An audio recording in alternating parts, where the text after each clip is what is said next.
Yang kedua adalah kunut. Nah, kunut ini terdiri dari 3 poin dari sisi ucapannya. Kemudian dari sisi gerakannya adalah berdiri. Maka berarti yang disebut kunut juga ada 4. Yang pertama berdirinya, ya kan? Yang pertama berdirinya itu sendiri ketika i'tidal atau setelah membaca i'tidal sebelum sujud. Yang kedua adalah doa, minimal ucapan doa Rabbil firli, atau misalnya Allahumma arhamni, atau misalnya Allahumma ansurni, atau apapun itu yang redaksinya adalah redaksi doa. Bagaimana kalau misalnya nggak bisa bahasa Arab, boleh pakai bahasa Indonesia. Sebagian ulama, bahkan kalau bisa dikatakan kebanyakan ulama membolehkan. Ya Allah ampunilah saya, boleh berarti ya. Yang pertama adalah doa. Yang kedua adalah as-sana, pujian. Entah itu dengan menyebut nama-nama Asmaul Husna seperti Ya Ghafur, Ya Rahman, Arhamar Rahimin, ya, pujian. Atau misalnya seperti apa? Lakal hamd, subhanak. Intinya adalah berupa pujian ataupun kita mengagungkan Allah Subhanahu wa taala. Ini adalah yang ketiga. Jadi yang pertama adalah berdiri ketika kunutnya. Yang kedua adalah berdoa minimal Rabbighfirli. Yang ketiga adalah as-sana, pujian atau mengagungkan Allah Subhanahu wa taala, minimal mengucapkan Ya Ghafur, Ya Rahman. Jadi kalau misalnya Rabbighfirli, ya biasanya kan kalau doa sama memuji itu satu paket ya, kalimatnya disesuaikan. Rabbighfirli, Ya Ghafur. Kalau misalnya doanya Allahumma arhamni, Ya Rahman, Ya Rahim, Ya Arhamar Rahimin. Allahumma ansurni, Ya Aziz, misalnya begitu. Begitu, ya. Ini yang ketiga. Apa? As-sana. Yang keempat adalah salawat. Salawatnya kepada siapa? Salawatnya kepada 3 kelompok. Bukan hanya salawat, tapi salawat dan salam.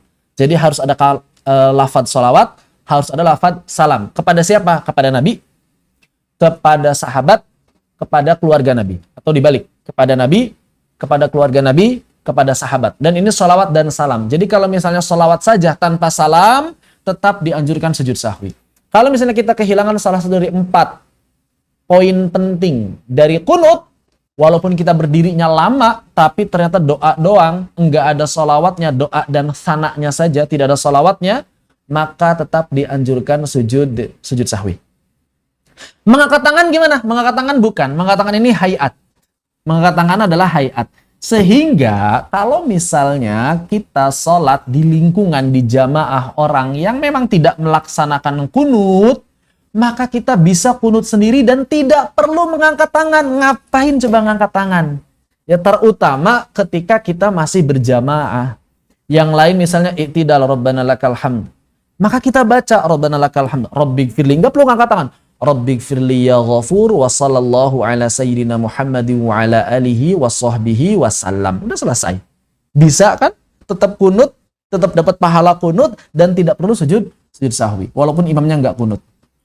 Lah Ustadz, imamnya nggak kunut kita boleh kunut? Boleh, bahkan tetap dianjurkan. Dalam madhab Imam Asy-Syafi'i, kalau misalnya imam tidak kunut, apakah makmum dianjurkan kunut? Jawabannya ya, tetap dianjurkan. Jadi jangan terkecoh dengan orang-orang yang tidak paham madhab Syafi'i. Mereka mengatakan apa?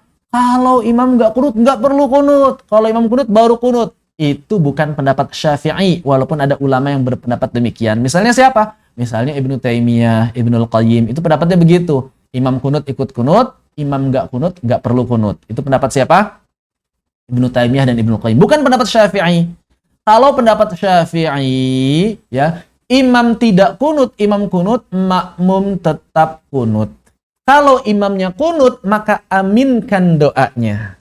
Aminkan doanya. Rabbighfirli ya Ghafur, kita bilang amin. Cukup, nggak perlu kita membaca, cukup mengaminkan. Nah, kalau yang sana mesti diikuti oleh makmum. Misalnya imamnya baca ya Ghafur, kita ikuti ya Ghafur, bukan diaminkan. Karena yang namanya pujian itu tidak butuh amin. Maka dalam kunut, doa kita aminkan, doanya imam kita aminkan, pujiannya imam kepada Allah kita ikuti secara lirih, secara pelan-pelan. Dalam kunut yang biasa dibaca, dan ini merupakan pilihan madhab Imam Asy-Syafi'i, Allahumma hdini, Allahumma, biasa kalau imam pakai sigot jamak ya, Allahumma hdina fi man hadait, wa'afina fi man 'afait. Ini semuanya doa. Allahumma hdina fi man 'afait Allahumma hdina fi man hadait wa'afina fi man 'afait wa tawallana fi man tawallait wa barik lana fi ma atait wa qina syarra ma qadait. Ini adalah doa. Fa innaka taqdi wa la yuqda 'alaik, itu sana, maka jangan diaminkan. Oleh karenanya sebagian kiai di Indonesia mengatakan kalau begitu imamnya nggak perlu mengeraskan bacaan. Kenapa? Karena khawatirnya malah diaminkan oleh makmum. Harusnya makmum ikut baca. Cuma yang mu'tamad dalam mazhab Syafi'i, imam tetap jahar. Imam tetap jahar. Nanti imamnya baca jahar, fa innaka taqdi wa la yuqda 'alaik. Makmumnya tidak mengaminkan tapi mengikuti secara lirih. Fa innaka taqdi wa la yuqda 'alaik. Innahu la yadhillu man walid. Ngikutin imam. Wa la ya'izzu man 'adait. Tabarakta rabbana falakal hamdu ala ma qadait. Nah, nastaghfiruka wa natubu ilaik ini masih bagian dari doa ya. Bersama sholawat. Sholawat juga bagian dari doa sebetulnya.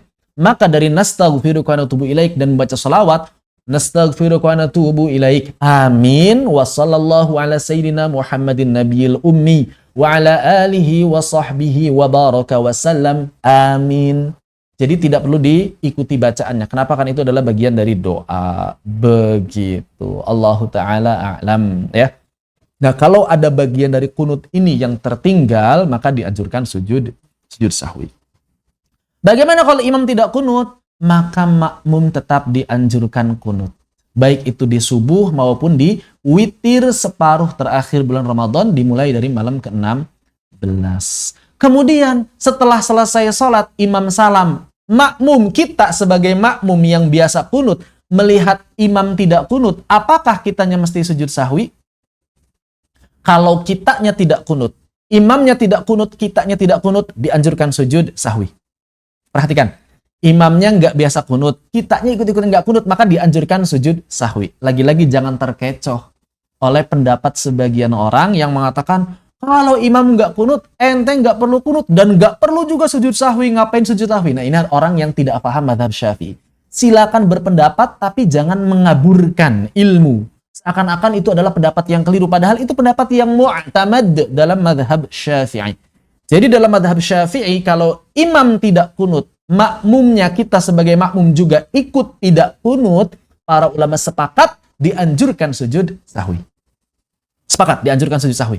Ya, jadi jangan lagi bilang misalnya ente soleh-soleh banget, terlalu soleh kayaknya ente, cuma imam nggak kunut aja sujud sahwi. Nah, ini nggak paham mazhab Syafi'i. Biarkan saja. Doakan saja supaya dapat hidayah begitu.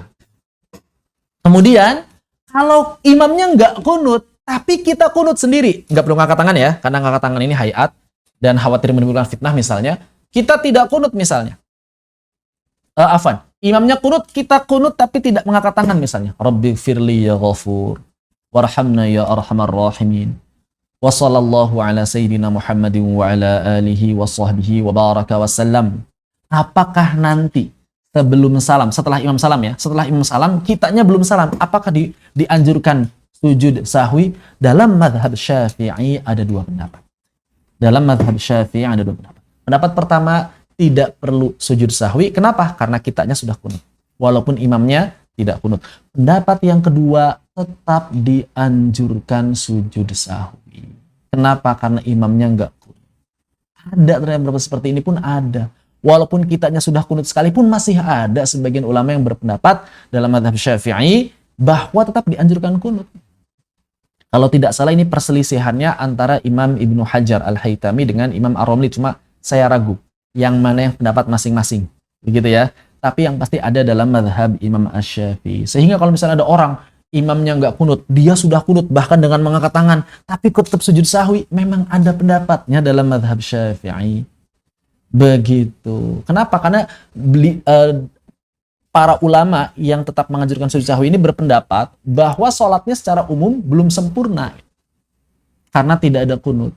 Walaupun dia sudah kunut untuk dirinya sendiri, tapi secara berjamaahnya belum sempurna, maka ditambal dengan sujud sahwi supaya keberjamaah dapat pahala jamaah kunutnya. Jadi kunutnya itu dapat pahala jamaah begitu, bukan pahala sendiri kunutnya. Begitu ya. Allahu ta'ala alam. Ini berkaitan dengan sunnah ab'ad. Jadi seperti itu memang pendapat dalam mazhab Imam Asy-Syafi'i. Dan Tentu saja ketika kita mempelajari sebuah madhab, tidak ada kewajiban bagi kita untuk mengikuti satu madhab tersebut 100% plek ketiplek, tidak ada kewajiban. Tapi kita mesti memahami. Supaya apa kita mesti memahami? Supaya kita bisa toleran kepada pendapat atau kepada orang yang mengikuti pendapat tersebut. Oh, ternyata dia padahal sholatnya di Masjid Muhammadiyah, di Masjid Salafi, tapi imamnya nggak kunut, tetap kunut, angkat tangan lagi. Habis itu sujud sahwi pula. Oh, ternyata ada dalam mazhab Syafi'i pendapat seperti itu. Akhirnya kita jadi lapang. Begitu. Tapi kalau saya pribadi, ya, mau jadi imam, mau jadi makmum di masjid-masjid yang bukan masjid Syafi'iyah, saya tetap kunut tapi nggak mengangkat tangan. Itu kalau saya pribadi. Saya tetap kunut walaupun tidak mengangkat tangan. Kenapa? Karena khawatirnya menjadi fitnah di karangan kaum muslimin. Begitu ya. Jadi saya sering diundang ngisi kajian subuh di masjid-masjid Muhammadiyah. Apakah saya kunut? Saya tetap kunut. Cuma tidak mengangkat tangan. Rabbana lakal hamd. Langsung Allahumma gfir lana ya ghafur warhamna ya arhamar rahimin wansurna wal mujahidin al qawmil kafirin. Wassallallahu ala sayyidina Muhammadin nabiyil ummi wa ala alihi wa sahbihi wa baraka wassalam. Singkat, dan itu tidak akan membuat heboh jamaah yang Muhammadiyah. Begitu kan? Seperti itu. Ya, mudah insyaallah. Jadi kalau misalnya kita ingin kunut di tengah-tengah orang yang buat kunut, memang afdolnya tidak perlu mengangkat tangan. Menghindarkan diri dari fitnah. Sebagaimana qila, katanya, kata sebagian ulama dahulu Imam Asy-Syafi'i pernah menjadi imam ya ketika rihlah ke Kufah. Lalu kemudian Imam Asy-Syafi'i tidak tampak kelihatan kunut. Nah ini wallahu a'lam ya, menurut pandangan saya pribadi Imam Syafi'i bukan tidak kunut, tapi kunut cuma nggak ngangkat tangan. Begitu. Wallahu a'lam bishawab.